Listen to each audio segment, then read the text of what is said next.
আসসালামু আলাইকুম প্রিয় শিক্ষার্থীরা, আজ আমি তোমাদেরকে এই সিম্পল সেন্টেন্সটিকে কমপ্লেক্স এবং কম্পাউন্ড করে দেখাবো ইনশাল্লাহ। তো সিম্পল সেন্টেন্সটির শুরুতে আমরা উইদাউট দেখতে পাচ্ছি, এরপর আমরা ভার্বের সাথে আইএনজি দেখতে পাচ্ছি। তো উইদাউটের পরে যদি ভার্বের সাথে আইএনজি থাকে, সেক্ষেত্রে আমরা উইদাউটের স্থানে ইফ ব্যবহার করব।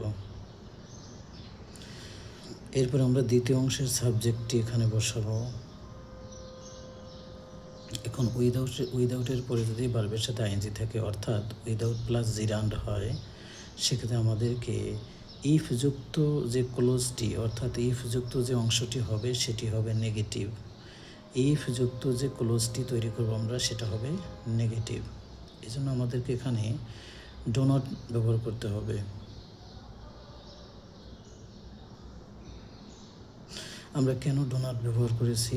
কারণ আমাদেরকে দ্বিতীয় অংশের দিকে তাকাতে হবে, অর্থাৎ প্রিন্সিপাল ক্লোজটির দিকে তাকাতে হবে। এটা যেহেতু প্রেজেন্টে আছে, সেজন্য আমাকে ডো নট অথবা ডাজ নট নিয়ে আসতে হবে এখানে। ডো নট অথবা ডাজ নট। আমি কেন ডো নট নিয়ে আসছি? কারণ ইউ ডোকে গ্রহণ করে। ইউ কাকে গ্রহণ করে? ডোকে। আর যদি সাবজেক্ট থার্ড পারসন সিঙ্গুলার হইতো, হি, শি, ইট অথবা কোনো নাম, তাহলে এখানে ডাজ নট ব্যবহার হইতো। যেহেতু এখানে ইউ আছে, ইউ কাকে গ্রহণ করবে? ডোকে গ্রহণ করবে। আর নট কেন বসানো হয়েছে? ডো হলো অক্সিলিয়ারি ভার্ব। নট কেন বসানো হয়েছে? কারণ নেগেটিভ করতে গেলে নট নিয়ে আসতে হয়। এরপরে আমরা এই যে ভার্বের সাথে আইএনজি আছে এটুকু মুছে দিয়ে বাকি যা আছে বসাবো। এই যে ভার্বের সাথে আইএনজিটুকু কেটে দিয়ে যা বাকি থাকে তা আমরা বসাবো। এরপর আমরা এই যে প্রিন্সিপাল ক্লোজটি আছে সেটা যেমন আছে তেমন করে বসাবো। এই সেন্টেন্সটিকে আবার আমরা এখন কম্পাউন্ড করব। তো কম্পাউন্ড করার সময়, সিম্পল সেন্টেন্সটিকে কম্পাউন্ড করার সময় আমরা খুব সহজেই করতে পারি এটা।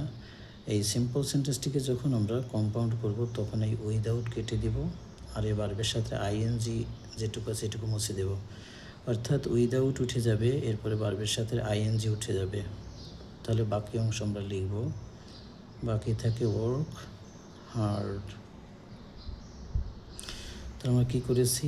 সিম্পল সেন্টেন্স থেকে কম্পাউন্ড করার সময় আমরা এই উইদাউটকে মুছে দিয়েছি এবং ভার্বের সাথে যে আইএনজি আছে সেটা কেটে দিয়েছি। তাহলে বাকি থাকে ওয়ার্ক হার্ড। এরপরে যে এই যে কমাটা আছে, সেখানে আমাদেরকে বাট অর ব্যবহার করতে হবে। কমার স্থানে অর ব্যবহার করতে হবে।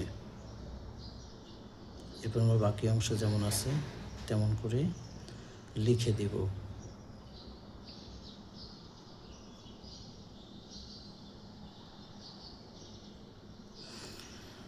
Work hard or you can not shine in life.